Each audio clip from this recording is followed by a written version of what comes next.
I talk a lot. It just kind of is what it is. But if you are not interested in hearing me talk, you want to jump straight to that read through, whatever, you just jump right down there in the description. You're going to see some sort of timestamp or whatever. And then it'll hook you up so that you can, we'll just go and listen to this book rather than listen to me run my gums. But anyway, I was thinking, and I'm about to read, one of my favorite books. Is this one right here. It's this Thank You Bear by Greg Foley.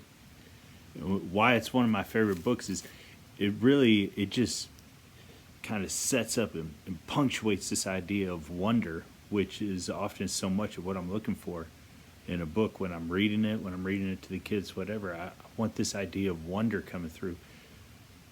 It goes hand in hand with last time I'm talking there about worthiness and emulating things when I'm talking about Hug Machine, but this idea of wonder as well.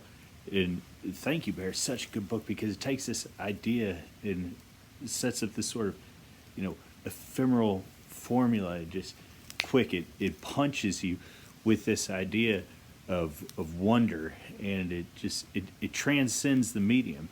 And I love that. I love getting just caught up. And he does this in, what is this, man? Like maybe 8 pages or something? No, it's got to be more than that. I don't even know how many pages, but it's really not like a big book. Even by a kid's picture book standard, I mean, this is not a long book, but I mean, this is just absolute quality over quantity right here. And that's part of why I love this book and why I think it's honestly, it's a book that ought to be in everybody's collection. Like, I don't even care if you're a parent or whatever. Like, dude, you can be 45 years old. I want you to pick this book up, grab a cup of coffee, and just chill with it for a second. It's literally going to take you 2 minutes. But, man, the themes in here are so worthwhile. And again, it's that theme of wonder. And you look in here,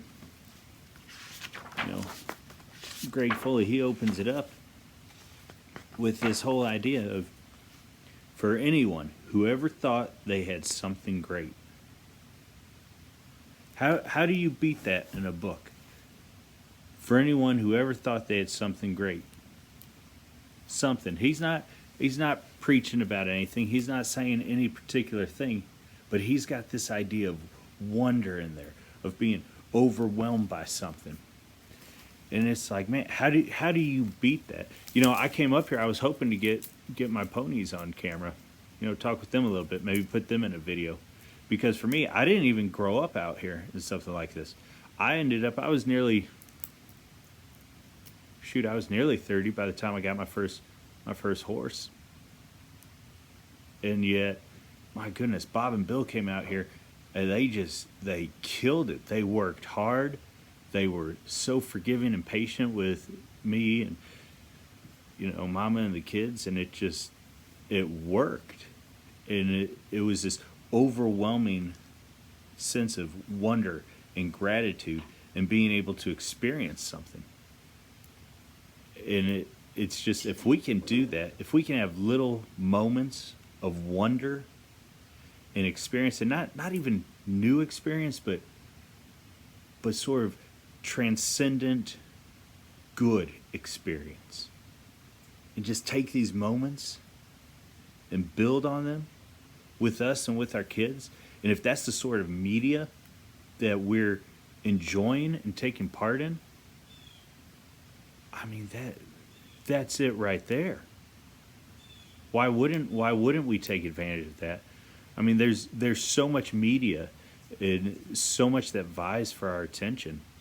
Yeah, even in picture books. I mean, you'll find I don't want to be negative on this channel, and so there's going to be books that I haven't talked about, and that's simply because I don't want to be negative on this channel. But at the same time, some books I'm not going to talk about because they're not taking strides on the same path as something like Thank You Bear. And like again, I know I'm building this up, and I've done this before with people, like this particular book, and just been like, this is the book, because it, man, there's something, at least to me, I always have to question myself and be like, am I building something up too much? But like, in my crazy brain, this book just takes these deep truths and ideas, and it pushes it out in a way that the youngest can grab hold of, and the oldest can still be, questioned or challenged by. And so that's it with Thank You Bear. Again, it's just this idea of wonder and having something special. And that's something that not only do I want my kids to be a part of, but man, I want everybody's kids to be a part of, and I want adults. Boy, if adults just took 2 seconds to have wonder and experience in their life, it just be willing to be small for just a moment. It's kind of like, and here's the Tolkien nerd coming out of me, but like take that last part of The Hobbit when Bilbo's trying to understand how these different things are working out in the whole world of Middle Earth, and he's like, well, I guess the prophecies were true after a sort, and Gandalf's like, well, dude, did you really think that you, as much as I like you and as cool of a hobbit as you are, do you really think like you're the one who just happened to take part in these and bring all these things to fruition? But it's like, maybe this world is a whole lot bigger than you realize. And maybe in your 50s, Bilbo Baggins, you can have a little bit of wonder. Everything that goes on. Even after everything you've seen, you're just a small dude. And that's okay. So that's my thoughts on Thank You Bear. I know we kind of went everywhere in there, but I mean, just to hit it again, just to have something special and to have wonder in your life. And I love that that's put on display here in this book. All right, if you made it through this, I mean, hey, thanks. I appreciate you listening to me running my gums. I'm going to jump into the read-through right now with the kids. And, yeah, find this book, read this book, go to your library, buy it on Amazon. I mean, I always try and put the Amazon links down there in the description. Yeah, it helps out the channel, but, I mean, by all means, skip it if you want to. Just go to the library. I mean, for me, this is a book that's a must-own. But, all right, y'all. Take care. Well, Hug Machine is Scott Campbell. This is Thank You Bear. Thank you, Bear. Thank You Bear. Thank you. Written and illustrated by Greg Foley. This book is for anyone who ever thought they had something great. Well, I have a farm set that gate. You have a farm set with a gate? No, I have a farm set that's gate. Great? Yeah. Okay. I have a farm set that's gate. Early one morning, a little bear found a little box. He looked inside and said, "Why, it's the greatest thing ever. Mouse will love this." On his way to find Mouse, he showed it to the monkey. Monkey said, "That's not so great." He showed it to the owl. Owl said, "I've seen those before." He showed it to the fox. The fox said, "You're holding it the wrong way." He showed it to the elephant. Elephant said, "I think it's too small." He showed it to the squirrel. Squirrel said, "It would be much better if you gave it to me."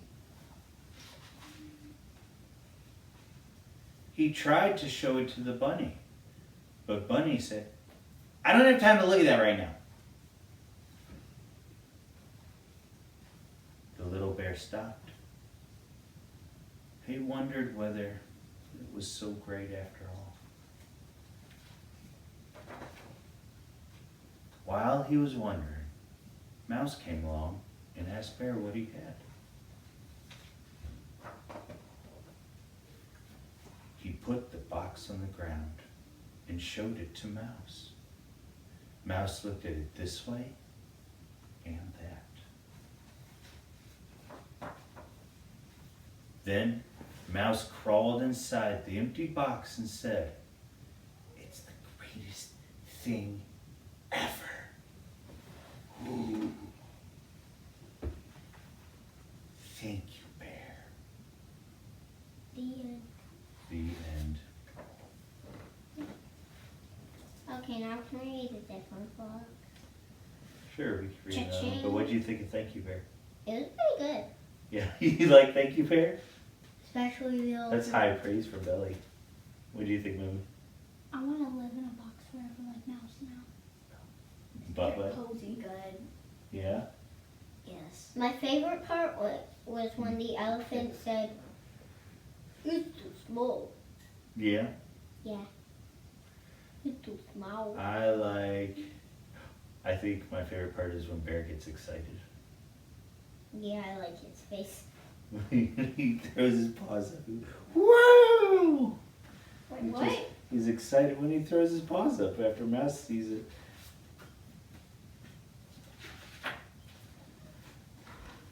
Mouse crawled inside. Oh, yeah. He's woo! He's got something.